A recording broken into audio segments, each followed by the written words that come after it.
Relatos del lado oscuro.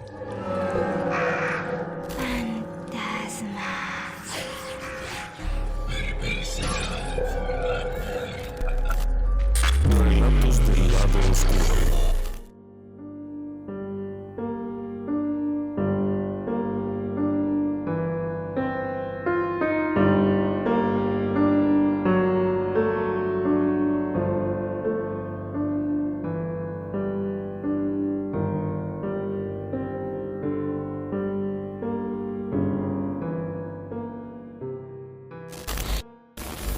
Para quienes gustan de los temas de misterio, escuchar la palabra Gevaudan inmediatamente los remite a la historia de una gigantesca bestia devoradora de hombres y de mujeres.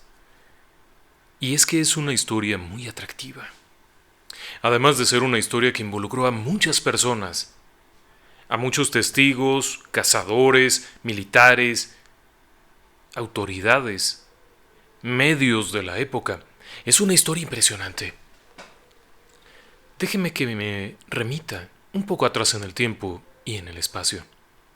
Vamos a la región del macizo central montañoso francés, una región boscosa conocida como Gevaudan. Es 1764 y el día 3 de julio de 1764, el cuerpo de una jovencita de 14 años, Jean Boulet, fue encontrado. La chica había sido horriblemente atacada por alguna bestia, prácticamente degollada. Había además lesiones brutales en todo el cuerpo. El ataque había sido por demás vicioso, porque no había sido devorada, sino atacada. Había la ausencia, por ejemplo, del corazón, pero la bestia no había atacado a los animales de campo que había cerca. El ataque por eso se consideraba tan extraño. En Francia no era raro que hubiera de vez en cuando algún ataque remoto por ahí de una bestia, un lobo o perros salvajes. Pero de pronto un ataque de esta naturaleza, estos animales ciertamente son peligrosos. Las manadas de lobos pueden acabar muy bien con un adulto, sin muchos problemas. Pero habitualmente solían atacar los hatos de ganado, especialmente ovejas y ganado menor, que resultaban presas fáciles, que eran capturadas, atacadas y llevadas al bosque en donde eran devoradas. En este caso el ataque era muy distinto. La bestia se había encargado de dañar el cuerpo de esta jovencita de 14 años, y sin embargo los animales que estaba pastoreando resultaron totalmente indemnes. Entonces comenzó una espiral de violencia que no se conocía en esta región. El macizo central montañoso y la región de Gevaudan era una zona bastante tranquila, lejos de las zonas de conflicto con Alemania, lejos de los problemas costeros y de las guerras navales, lejos de las guerras con España. La zona se había mantenido bastante tranquila durante mucho tiempo. Y de pronto, el día 3 de julio aparece Jean Boulet. El 9 de julio, otra jovencita de 14 años o 15 aparece de la misma forma, con lesiones muy violentas. Para el 8 de agosto, había aparecido un chico de 15 años que también había sido literalmente destrozado por una bestia. Las heridas no correspondían con el ataque, por ejemplo, de un arma, de un cuchillo, de alguna herramienta con filo, sino el ataque de un animal. Pero las lesiones eran caprichosas. Y los faltantes del cuerpo también lo eran. La ausencia del corazón parecía ser la constante en todos los ataques. Unos días después, en septiembre, una madre y su hijo fueron atacados. La criatura nunca apareció, pero la madre fue encontrada con lesiones similares a las anteriores. Durante los días siguientes, la espiral de ataques y violencia fueron creciendo. El dramatismo de cada ataque se hacía evidente y las autoridades de la región comienzan a ponerse muy nerviosas. La gente de Languedoc, la gente de Saint-Chéry, comienzan a pensar en que esto pudiera ser un ataque de un hombre lobo. Pero por supuesto para las autoridades no había tal cosa. Así es que deciden comenzar a cazarlo. Si se trata de eso, habrá que enviar a los dragones, dado que Luis XV era un rey bastante desastroso. Decide enviar a sus guardias imperiales. No es muy buena idea. Los dragones imperiales en realidad eran soldados de caballería, fusileros de caballería. Llevaban numerosos ornamentos en sus trajes. Así es que, cuando querían cazar algo, avisaban con mucha anticipación de su presencia con todo el ruido que provocaban. Cualquier bestia hubiera desaparecido en minutos. Y de hecho así ocurrió. Los primeros 40 dragones en llegar a la escena no solamente no lograron cazar a la bestia, sino que provocaron muchos problemas. Estos soldados de a caballo resultaban ser arrogantes, bastante prepotentes, y no solamente eso, sino que entraban con los animales montados a caballo por las cosechas, dañando los cultivos. Si tenían hambre mataban un animal sin pedir permiso, se quedaban a dormir en las hosterías sin pagar nada. Aquello comenzó a generar cierta inconformidad entre los habitantes, pero sobre todo lo que más generó inconformidad era un detalle. Las víctimas seguían apareciendo. A pesar de que los dragones habían llegado en septiembre, para octubre, seguían apareciendo cuerpos.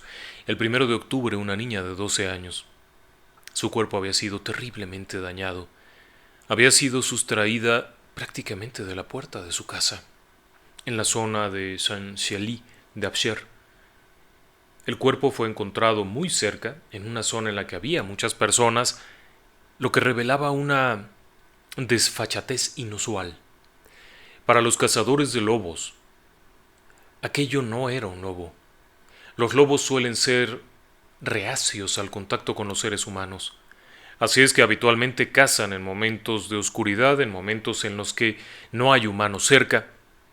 Pero el ataque de Saint-Chély fue totalmente contrario. El ataque ocurrió durante el día, muy cerca de la población, a las puertas de la casa de la chica, y había personas cerca que describieron el ataque del animal. El animal era enorme. Fue descrito como una criatura desconocida, con apariencia de un enorme lobo, con el pelo rojizo y abundante pelo, una especie de mechón crecido en la parte del lomo, abundancia de pelo en la parte frontal, grandes fauces, un pecho muy ancho, inusual para un lobo, garras descomunales y una agilidad extraordinaria. Por supuesto, los ataques no cesaron ahí.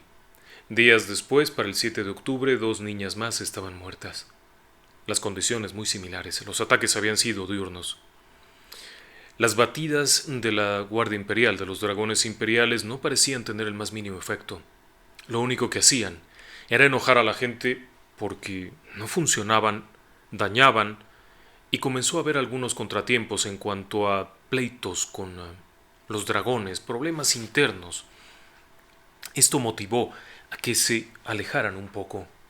A petición del gobernador de Languedoc, entonces se solicitó la presencia de todos los cazadores que quisieran participar en una búsqueda. La recompensa serían 2.700 francos y se emitió una orden de cacería. Esta orden fue pegada prácticamente en todas las posadas. El dibujo que ahora mismo le estamos presentando es esencialmente la invitación de aquel entonces. Este documento anunciaba un premio a quien pudiera capturar al animal. Muerto, por supuesto. Esto generó la llegada de múltiples cazadores. Durante las semanas siguientes, la batida de cacería logró matar a varios animales. Hay quienes afirman que fueron más de 100 lobos los que fueron cazados por estos cazadores ansiosos de obtener el premio, pero ninguno de ellos parecía corresponder con las dimensiones ni con la ferocidad de la bestia. El más grande que lograron capturar no sobrepasaba los 50 kilos. Además, la descripción de esta bestia de Gévaudan llegaba incluyendo un escenario en el cual se ponía levantada sobre los cuartos traseros, alcanzando la altura de un hombre de 1,80 m. Ninguno de los animales capturados parecía corresponder. Cuando llegó el invierno, los cazadores se retiraron. Durante el invierno en la región de Languedoc, en la región general de Gévaudan, resulta muy difícil entrar a los bosques. Así es que la búsqueda cesó durante ese tiempo. Por supuesto, los dragones imperiales se habían regresado al palacio, pero los ataques no se detuvieron. El invierno de 1764 para la región de Gévaudan se vio cubierto de nieve. Una inusual capa de nieve cubrió los campos, cubrió los bosques, imposibilitando el seguir con la búsqueda de la bestia. Sin embargo, los ataques continuaron.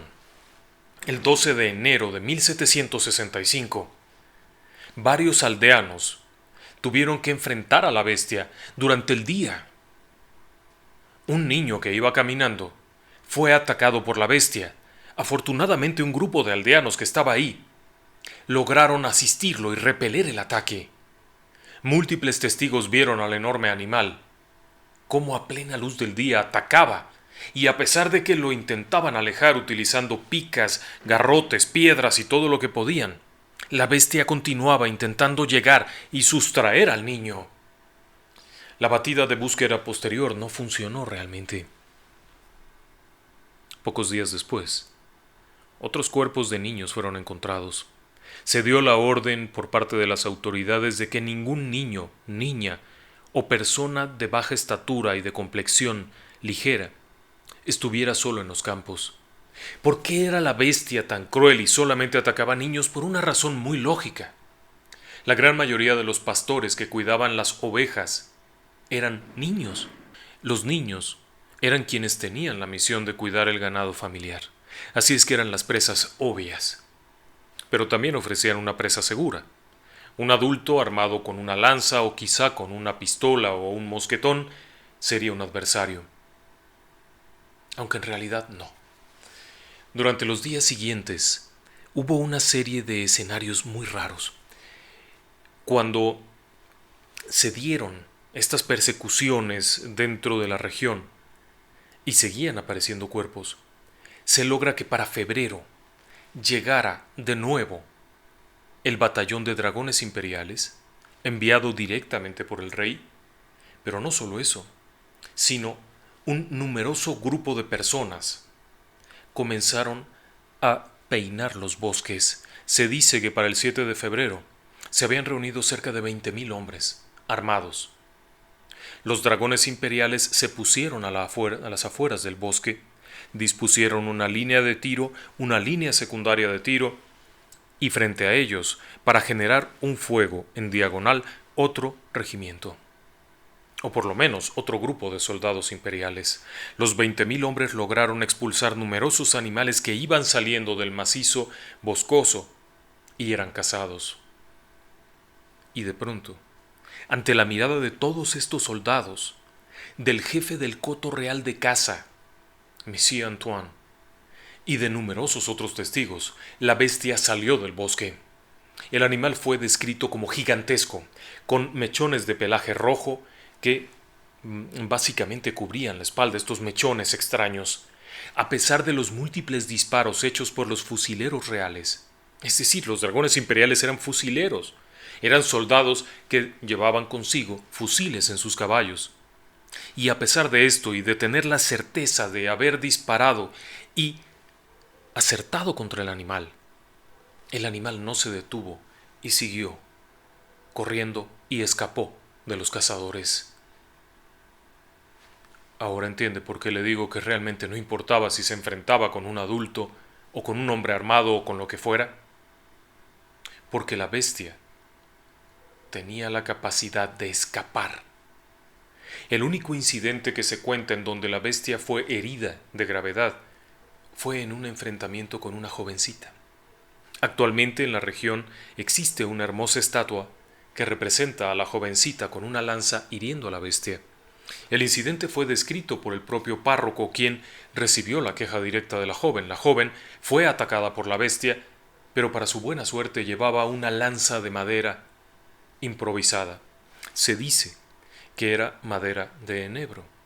En realidad, debe de haber sido un palo largo con punta. Cuando la bestia salta, ella logra picar fuertemente en el pecho de la bestia, que huye, mas no muere. La lanza fue encontrada en el lugar donde dijo la jovencita, ensangrentada, pero de la bestia ni una muestra. Los días siguieron y a pesar de las búsquedas constantes de numerosos cazadores que llegaban de todas regiones, la bestia no fue capturada y siguió matando. Para abril de 1765 y luego en mayo, hubo numerosas víctimas en toda la región. No solamente era en un poblado, la bestia podía atacar aquí, allá, allá. Se llegó a pensar que podían ser varios animales, porque los ataques eran muy cercanos. Y nuevamente ocurría lo mismo. Los ataques no eran para devorar a las víctimas, sino para destruirlas. Esencialmente era eso. Era un ataque vicioso, como fue descrito, y después comienza a haber otras situaciones raras. Durante esos meses de abril y mayo en la región de Langonge, en el pueblo de Langonge, los ataques se cebaron sobre los niños que estaban dentro del pueblo. Ya ni siquiera eran pastorcillos que estaban por allá lejos, sino dentro del pueblo. La gente pudo ver a la bestia atacar dentro del pueblo de Langonge. El propio párroco del lugar fue testigo de uno de estos ataques. Pudo ver a la bestia dentro del pueblo desde la iglesia, mientras realizaba oraciones y arrojaba agua bendita, que tal parece que no le funcionó muy bien porque el animal siguió atacando. Las narraciones iban desde una bestia de dimensiones similares a una vaca grande, hasta algo más pequeño como del tamaño de un burro. Cada quien daba su versión. El párroco de Aumont aseguró que además había visto grandes garras, que había visto unas fauces alargadas, aunque posteriormente aclaró que el animal tenía el morro más bien achatado, este pectoral enormemente ancho, gruesas patas. Aquello no parecía ser un lobo, definitivamente. La otra descripción que hacían frecuentemente eran los ojos encendidos de ira. Esto era una visión muy personal de cada quien. El hecho es que el animal no parecía ser un lobo. Fue en ese momento cuando comienza a haber un temor cada vez más creciente de que esto es, esencialmente, un licántropo, un hombre lobo. Las características del ataque, el hecho de que se levanta en dos patas e incluso ataca golpeando con las patas, daba la clara idea de un ataque de hombre lobo. Pero claro que el rey no iba a aceptar eso, así es que siguió mandando cazadores, siguió mandando gente a que persiguiera a la bestia. El asunto está en que en 1765, en julio, casi un año después del primer ataque, el rey está harto de que se hable mal de la corona. Y es que el tema se había vuelto político. Sí, aún en el siglo XVIII había política. Los ingleses, enemigos acérrimos de Luis XV, habían aprovechado todas las noticias que llegaban de Gévaudan para ridiculizar a los soldados del emperador y hacer mofa de esto. Por supuesto, al rey no le gustaba para nada. El asunto está en que manda a sus propios cazadores. El señor Antoine, quien había estado ahí anteriormente, reemplaza a los dragones, lleva consigo una veintena de cazadores expertos que se distribuyen por todas partes. El 9 de agosto de 1765. Sin embargo, justamente a los pies del castillo de Besset, el lugar donde dormía Monsieur Antoine, aparece un niño despedazado al pie de la ventana del cazador. Era una clara muestra de que lo que fuera la bestia de Gévaudan sabía lo que estaba haciendo. El ataque fue una especie de burla macabra. La criatura había estado en el pueblo, en la parte del centro. Había visto pasar a los soldados, al Monsieur Antoine con sus fusiles de cacería, y ahora estaba despedazado en la ventana del famoso cazador. Un pequeño aviso de no te metas conmigo. Pero la historia no termina ahí. Por supuesto que no. Monsieur Antoine comenzó a explorar todos los rincones de los bosques, adentrándose temerariamente, usando perros, usando cebo, comida envenenada. Por supuesto, acabó con la mitad de los perros de la zona, acabó con muchos lobos. Si había algún otro animal carroñero, también terminó muerto. Pero la bestia no iba detrás de la carroña ni del veneno. Parecía saber exactamente dónde estaban todo el tiempo. Precisamente, en ese mismo mes de agosto, una mujer, una lechera, fue devorada. Caminaba sobre el camino a plena luz de día. El ataque no fue visto por los vecinos, pero el cuerpo fue encontrado minutos después, la sangre todavía fresca. A pesar de la búsqueda inmediata, perros, caballos, no lograron la captura. Sin embargo, en algún momento logran matar a un animal enorme. Pesa 58 kilos. En agosto de 1765 y Messier Antoine dice: este es. Lo manda a disecar rápidamente, lo prepara y se lo lleva a Versalles y lo muestra. Esta es la bestia de Gévaudan, asunto acabado, todos de regreso, vámonos, se acabó el problema. Los medios de la época, los periódicos que se llamaban gacetas, publican la gran noticia: finalmente la bestia está muerta. Lástima. 2 o 3 días después de la sensacional noticia, aparecen 3 niños muertos. Las mismas características. Evidentemente no habían matado a la bestia. El lobo que mató el señor Antoine era un lobo grande, un macho, pelaje común, estructura común. No correspondía con la bestia descrita.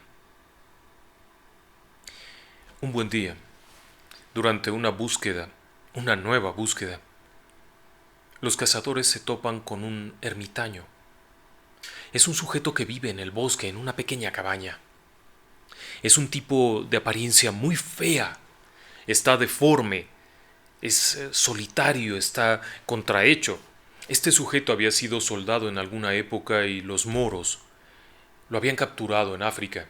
Lo habían torturado horriblemente hasta deformarlo, así es que cuando regresa a la región de Languedoc, prefiere ocultarse en los bosques y vivir en la soledad. Se llama Antoine Chastel.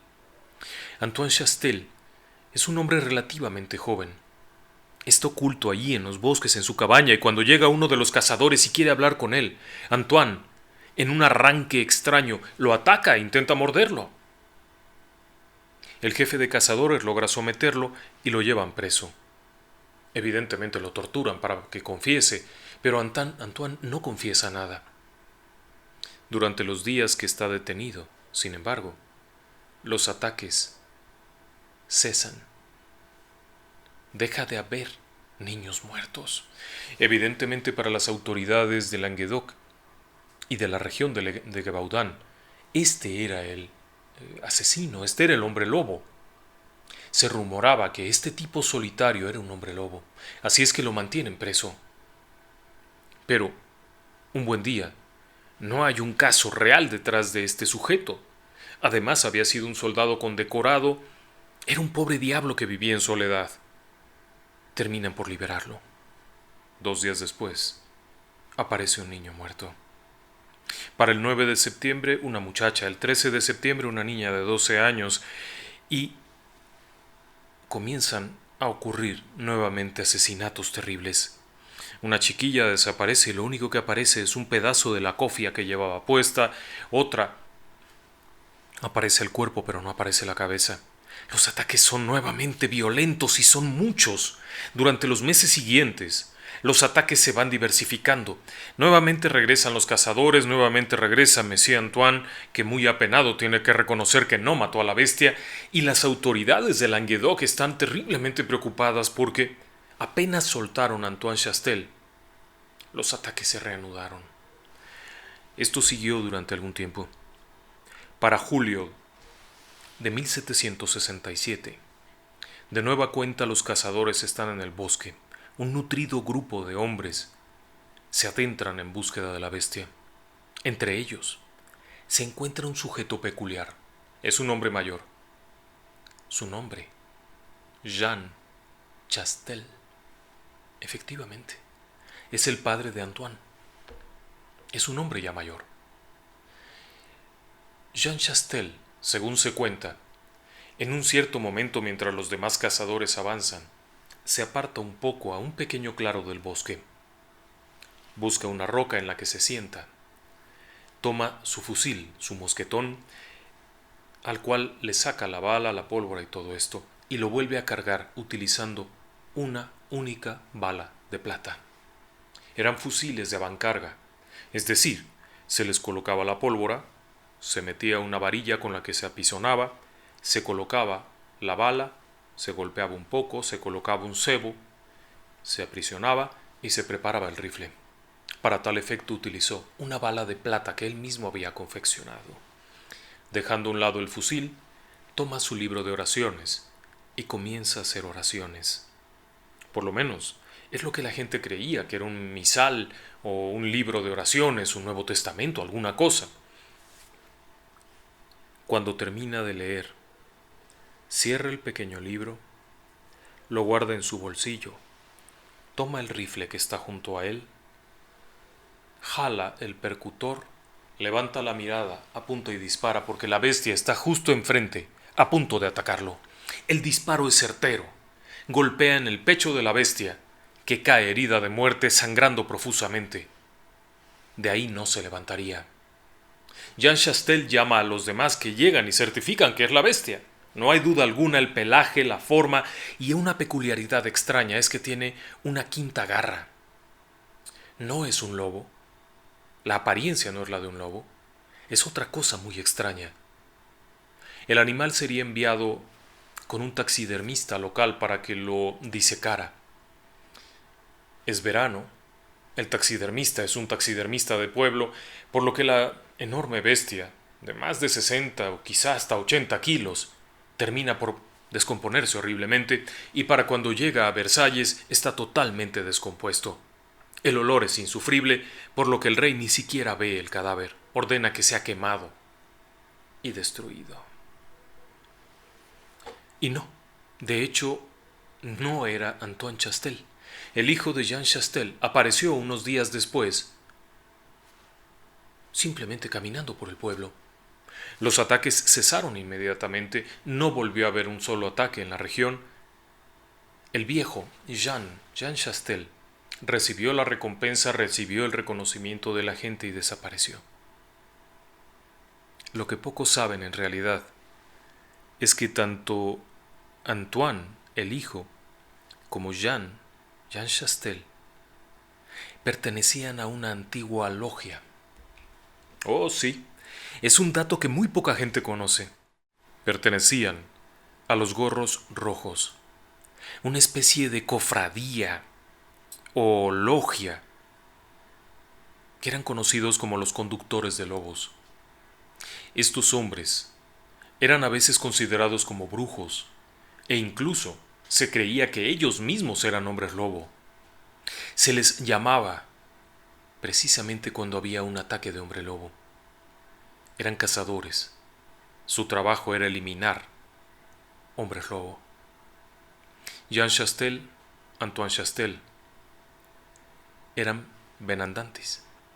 Los gorros rojos habían sido enseñados por los benandantes italianos cerca de la frontera de Suiza a cazar hombres lobo. Si usted no sabe lo que es un benandanti, le invito a que vea el video que tenemos en el canal acerca de los benandantis. Creo que le va a interesar. Es poco conocida esta parte de la historia, pero los Chastel, al igual que muchos otros cazadores de Francia, pertenecían a esta especie de grupo, y hay quienes aseguran que eran, en sí mismos, hombres lobos protectores. Antoine Chastel no había podido lograr el objetivo de cazar a la bestia, pero su padre, con mucho más experiencia, pudo cazarla. Y ese fue el final de la bestia de Gévaudan. Una historia que se ha contado tantas veces que creo yo que muchos ya la conocen. Sin embargo, siempre hay algún detalle nuevo, como este, el de los gorros rojos. Muchísimas gracias, muy buenas noches y que descansen en paz.